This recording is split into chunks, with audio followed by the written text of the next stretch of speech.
ബജ്ജികയുടെ ബ്രദറിൻ്റെ മദറിലോ. അപ്പം ഞാൻ ചോദിക്കുന്നത് ഈ ഇത് കേട്ടിട്ട് ഭയങ്കര ഷോക്കായി പോയി. നിങ്ങളെക്കുറിച്ച് പറയുകയായിരുന്നു, നിങ്ങൾ ഇവരെ കരുതുന്നത് എങ്ങനെയാണ് എന്ന് പറയുകയായിരുന്നു അമ്മ പറയുക. വരുമ്പോഴൊക്കെ ഗുരുവായൂർ വരുമായിരുന്നോ? അവരവിടെ വന്ന് നിൽക്കണതാണ്. അവിടെ രാത്രിയൊക്കെ സ്റ്റേ ചെയ്യാറുള്ള ആൾക്കാർ.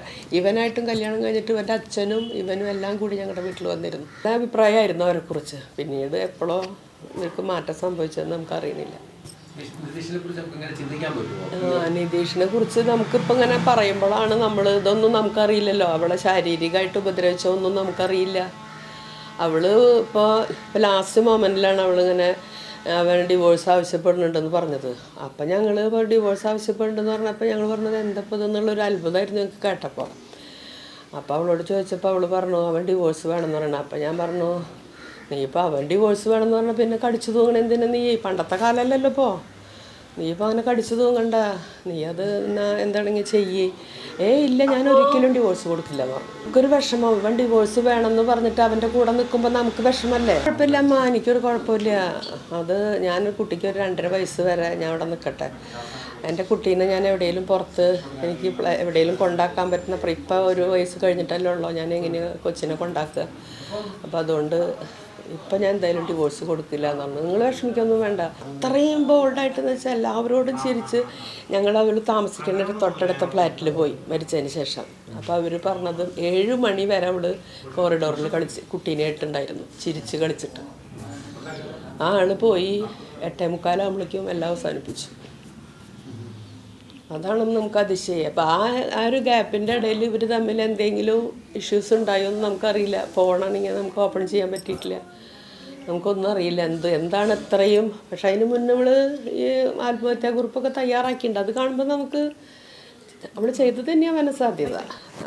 അവനായിട്ടൊന്നും ചെയ്തിട്ടൊന്നുമല്ല. അവൾ തന്നെ അവനില്ലെങ്കിൽ വേണ്ട, എനിക്ക് ജീവിതം വേണ്ട. അപ്പോൾ മെയ്ഡിനോട് പറഞ്ഞു എന്ന് പറയുന്നുണ്ട്, അവൻ ഇല്ലെങ്കിൽ ഞങ്ങൾ മരിക്കുള്ളൂ ചേച്ചിയെന്ന് പറഞ്ഞു അത്ര. അപ്പം എന്നാലും അവളും അത് ആ മെയ്ഡും അത്രയ്ക്ക് അല്ല അങ്ങനെ അവൾ ചെയ്യുന്നു. കാരണം അവൾക്ക് ചെയ്യാൻ ഇങ്ങനെ അമ്മയുടെ മുഖം ആങ്ങളേരെ മുഖം കോർത്തിട്ട് അവൾ എങ്ങനെ ചെയ്തു എന്നറിയില്ല. അങ്ങനെ അവൾക്ക് ചെയ്യാൻ തോന്നി.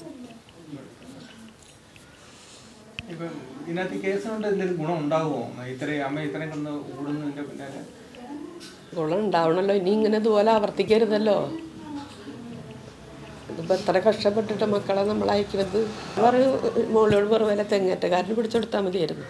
അവർ സ്വന്തമായിട്ടും എത്ര ഇതിലാണ് അവർ ജീവിക്കുന്നത് പണിക്കാർ. ഇത് എവിടെ എന്ന് തൊട്ട പഴച്ചതെന്ന് നമുക്കറിയണില്ല. ആദ്യമൊക്കെ നല്ലൊരു പയ്യനായിട്ട് തന്നെ ഞങ്ങളൊക്കെ വിലയിരുത്തിയുള്ളത് അവനെ തുടക്കത്തിലൊക്കെ. പിന്നെ മാറ്റം എങ്ങനെയാണ് മാറ്റം വന്നതെന്ന് നമുക്കറിയില്ല.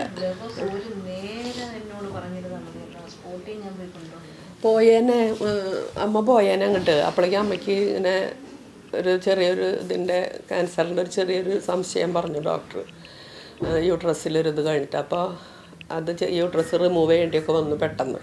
അല്ലെങ്കിൽ പോയേനാൾ ഇങ്ങനെ അതിങ്ങനെ മെയ്ഡ് വിളിച്ച് പറഞ്ഞപ്പോഴേ അവൻ ഡിവോഴ്സ് ചെയ്യണമെന്ന് പറയുന്നുണ്ട് മെയ്ഡ് വിളിച്ച് പറഞ്ഞു.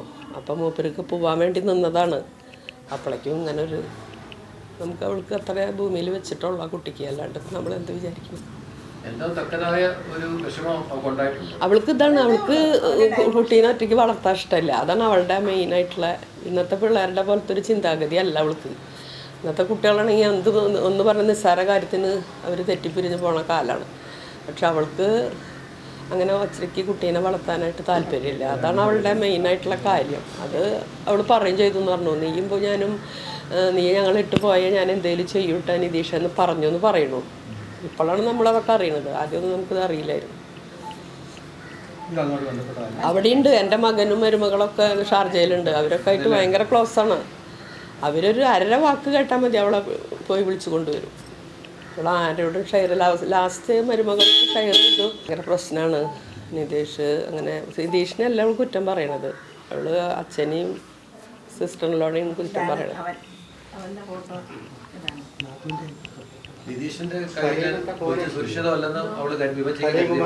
എന്ത് സുരക്ഷിതല്ലാന്ന് കരുതിയിട്ടില്ല. നിതീഷ് ഇല്ലാണ്ട് അവൾക്ക് പറ്റില്ല എന്ന് അവൾക്ക് തോന്നിയിട്ടുണ്ട്. ഞാൻ മനസ്സിലാക്കണം അങ്ങനെ. നിതീഷ് വേണമെന്നാണ്. നിതീഷിനായിട്ട് മോളെ വളർത്തണം, ഒറ്റയ്ക്ക് മോളെ വളർത്താൻ ഇഷ്ടമില്ല. അതാണ് അവൾക്കുള്ള പ്രശ്നമായിരുന്നു. സുരക്ഷിതയല്ലാന്ന് തോന്നിയിട്ടാണെന്ന് എനിക്ക് തോന്നുന്നില്ല. അവൾക്ക് അവൻ വേണം, അവളുടെ ജീവിതത്തിൽ അവൻ വേണം എന്നുള്ളതാണ്. കുട്ടിയുടെ അച്ഛനായിട്ട് അവൻ വേണമെന്ന് അവൾക്ക് നിർബന്ധമായിരുന്നു. അപ്പോൾ അവൻ ഡിവോഴ്സിൻ്റെ നോട്ടീസ് കൊടുത്തപ്പോൾ അവൾ അന്വേഷിച്ചു. അത് അവിടെ എവിടെ ഒരു പേര് പറഞ്ഞു, എനിക്കത് ഓർക്കണില്ല സ്ഥലത്ത്. അവിടെ പോയിട്ട് അവൾ അന്വേഷിച്ചു എന്താണ്. അപ്പോൾ അവിടെ പറഞ്ഞു 3 പ്രാവശ്യം നോട്ടീസിൻ്റെ 3 പ്രാവശ്യം അവൾ വിളിച്ച് അവൾ റെസ്പോണ്ട് ചെയ്തില്ലെങ്കിൽ ഡിവോഴ്സ്ഡ് ആയിട്ട് കണക്കാക്കുന്നു അവിടെ. പിന്നെ അവിടെ കൂടുതൽ വരുമാനം ആർക്കാണുള്ള വെച്ചെങ്കിൽ അവർക്കാണ് കുട്ടീനെ കിട്ടുകയെന്ന്. അപ്പോൾ അവളെക്കാളും കൂടുതൽ വരുമാനം അവനാണല്ലോ, അപ്പോൾ കുട്ടീനെ അവന് കിട്ടും എന്നുള്ളത് തോന്നി. പിന്നെ ഇവൾക്ക് ജോലി ഉള്ളത് കൊണ്ട് അവൾക്ക് ഒന്നും കിട്ടാൻ പോണില്ല.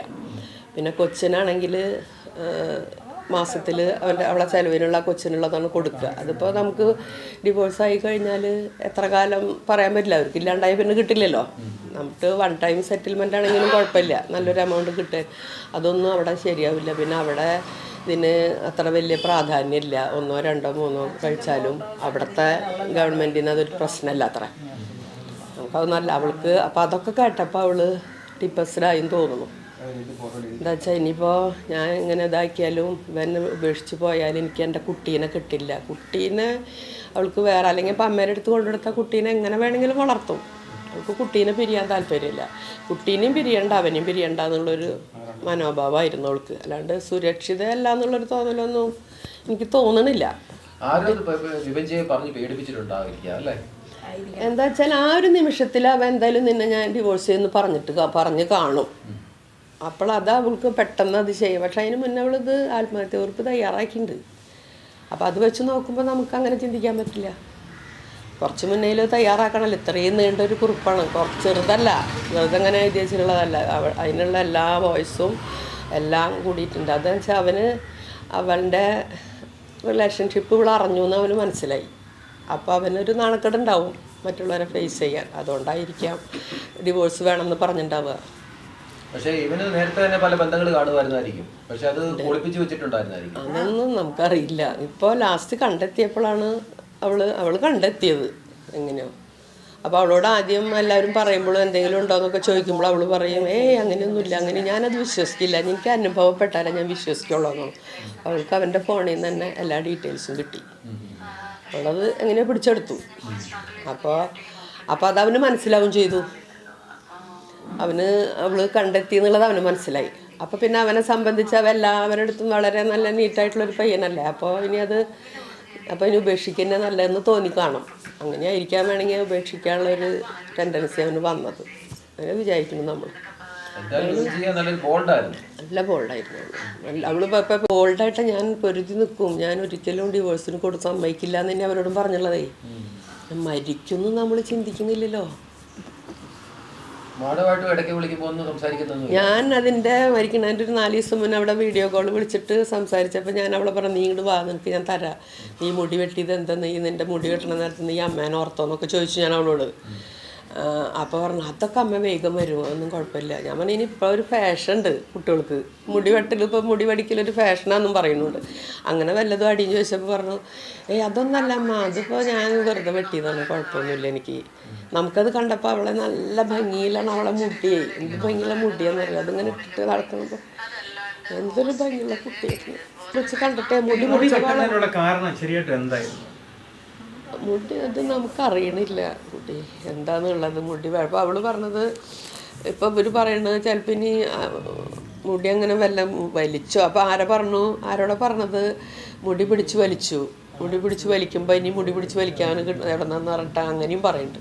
കൂടുതൽ വാർത്തകളും വിശേഷങ്ങളും നിങ്ങൾക്ക് ലഭിക്കാൻ കേരളീയം ന്യൂസ് സബ്സ്ക്രൈബ് ചെയ്യുക. കൂടെ ബെൽ ബട്ടണും അമർത്തുക.